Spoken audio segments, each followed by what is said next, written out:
Oke. Seperti itu Bu ya. Terima Anjali. kasih. 1, 2, semuanya. 100. Kayak nggak semangat ya. Selamat pagi. Yeah.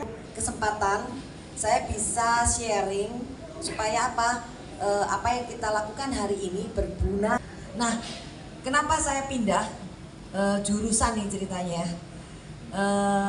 Tahun 2018 itu suami saya kecelakaan gitu ya. Mungkin pada hari H kecelakaan itu kita tuh nggak nyadarin gitu. Itu adalah start kita memulai hidup. Tuhan pukul saya, kamu harus menurunkan egonya supaya nggak tahu tujuan Tuhan itu apa. Dan saya hari ini bisa tahu jawabannya. Apa yang kamu lakukan dalam hidup itu harus berguna buat orang lain. Itu yang saya tangkap hari ini. Karena apa? Di saat suami saya kecelakaan, saya istri kamu, dia bilang, kamu ngapain di sini? Dia nggak ingat. Nah tuh saya melupakan ego saya. Saya cuma mikir, Tuhan bilang, dokter bilang, jangan kamu paksakan suami kamu seperti Teko, tapi kita sampai nggak tahu kapan suami ibu itu sadar. Nah pada saat itu saya bingung ya, saya memilih gimana kalau saya meneruskan usaha suami, usaha saya mati. Kalau saya meneruskan usaha saya, usaha suami mati. Cuman saya cuma mikir gini, di satu pihak kalau saya menurutin ego saya, pasti akan saya lanjutkan usaha saya dong. Karena saya nggak bergerak di bidang yang namanya kue. Saya nggak tahu tuh yang namanya usaha saya, suami saya seperti apa. Tapi pada saat itu adalah titik di mana saya menekan sangat sampai di titik yang paling bawah. Ego saya tuh nggak ada. Saya pikir saya harus menghargai sebagai istri, saya harus menghargai suami saya. Jika usaha ini harus saya pertahankan. Suatu saat kalau suami saya tuh udah sadar, ini loh usaha yang sudah kamu rintis dan saya bantu untuk tetap ada gitu ya. Kalau saya inget-inget itu nangis. Kenapa? Itu hal yang paling susah sebagai seorang istri.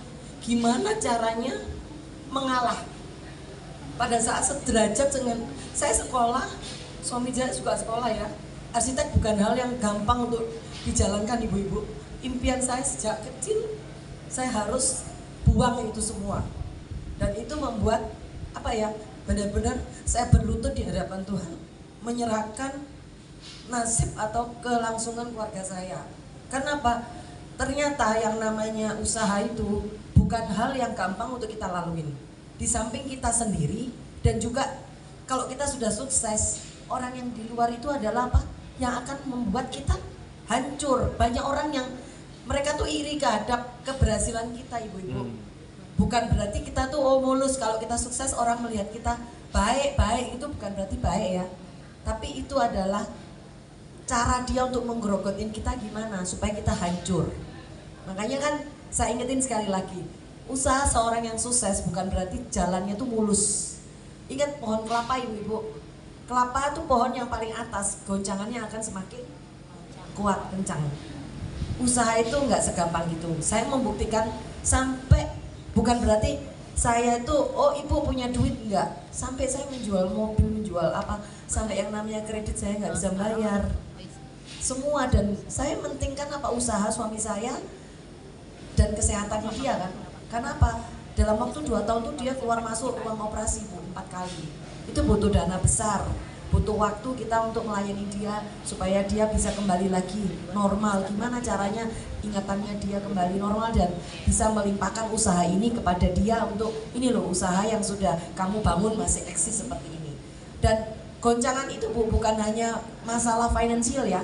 Teman-teman yang dulunya tahu Pak Agus menjalankan usaha ini tiba-tiba lupa ingatan, itu banyak orang yang nikap dari belakang Bu. Saya masuk ke kantor polisi di Kandak, hal-hal yang luar biasa sampai ditangkep. Tapi Tuhan itu ada, percayakan. Tuhan itu ada buat orang-orang yang beriman.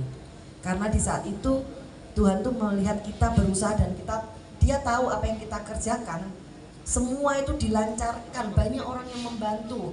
Pengadilan pun sampai bilang, saya tutup kasus ini, tidak ada tendensi ibu ini menipu. Itu suatu hal yang luar biasa. Pokoknya percaya aja. Dengan iman kita pasti. Ibu sekarang dibiayain untuk bisa berkembang. Nanti begitu pulang, jangan bilang nggak ada bahan Bu. disiapkan oleh panitia satu bag isi. Ambil fotonya ibuku, saya tempel, males di sini. Ya, malu nggak? Malu. Malunya apa? Malesnya digedekan ibu-ibu. Jelas nggak? Nah kita mau, kita sekarang kalau laki ya, karena apa? Dia nggak ada emosional, dia secara pikiran logika, dan membuat Bikin kue itu selalu gagal. Dari kecil pengen bikin tapi nggak pernah bisa.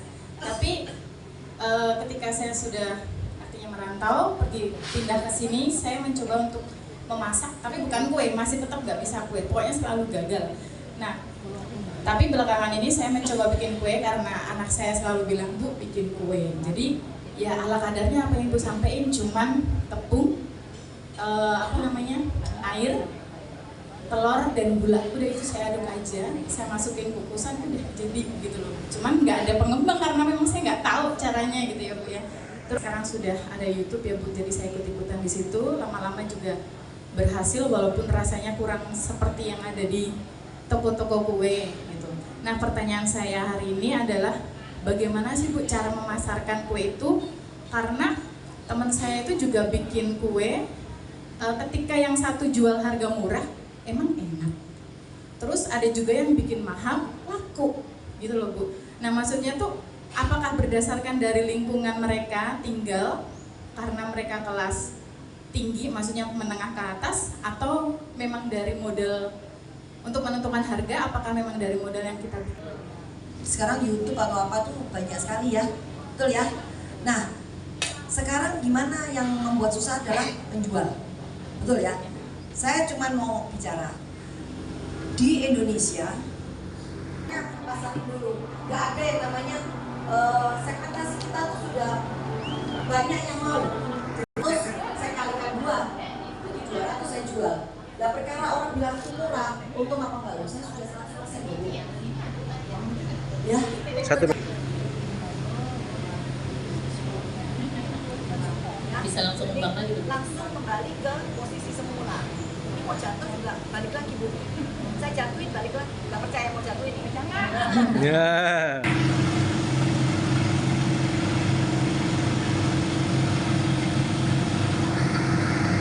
Man, niki sungguh luar biasa niki Pasraman Pura Cijantung renovasi niki pembangunan. Kira-kira bisa dijelaskan Pak Man kegiatan niki Pak Man, dan juga rampungnya kapan Pak Man? Semua Pak Ketum, sukses selalu Bali TV. Semua. Oke, kami dari Kuduku Indra Madani Jantung saat ini lagi melakukan rekonstruksi Pasraman. Kebetulan Pasraman kami emang lagi kondisinya kurang bagus, akhirnya sepakat rekonstruksi. Di atas dorongan dari sesepuh dan donatur daripada seluruh umat, bukan hanya yang beragama Hindu, tapi kira Mastu, kami bisa melaksanakan rekonstruksi Pasraman ini. Rencananya kami kerjakan selama setahun, paling lambat bulan Juli tahun 2026 sudah selesai Pak. Mudah-mudahan mohon doanya dari Bali TV juga semua, sehingga anak kita bisa belajar dengan baik dengan Pasraman yang baru. Untuk anggarannya Pak Man? Kami rencananya anggaran sekitar 4,5 miliar. Mudah-mudahan cukup, karena kami butuh beberapa ruangan. Ruang kelas saja 12, ada ruang aula, ada ruang koperasi, ada kamar mandi, ada ruang pesantren dan lain-lain. Untuk 19 kelas. Untuk taman kanak-kanaknya Pak Man?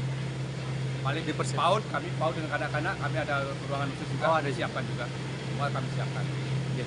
Semoga dengan target di bulan Juni 2006 tercapai ya Pak Man ya. Kena Mas dulu. Sukses. Untuk semua Bang, di Bali TV sukses selalu. Spray. Pakai spray enggak? Saya nggak pakai spray. Oke. Itu overview. Ruang tepungnya masih ada di bawah. Ada nggak ngalamin itu? Iya. Ada ya. Ngembang ke atas dan bertahan. Yang di bawah adalah untuk membuat matang, yang bawahnya untuk mendorong ke atas. Nah, warnanya Ibu bisa menyesuaikan. Ini kan kuning hijau. Ibu mau bikin unicorn. Nah, ini kreativitas. Unicorn itu kan warnanya ungu muda, pink, kuning. Bikin aja. Cari bentuk-bentukan yang lucu-lucu.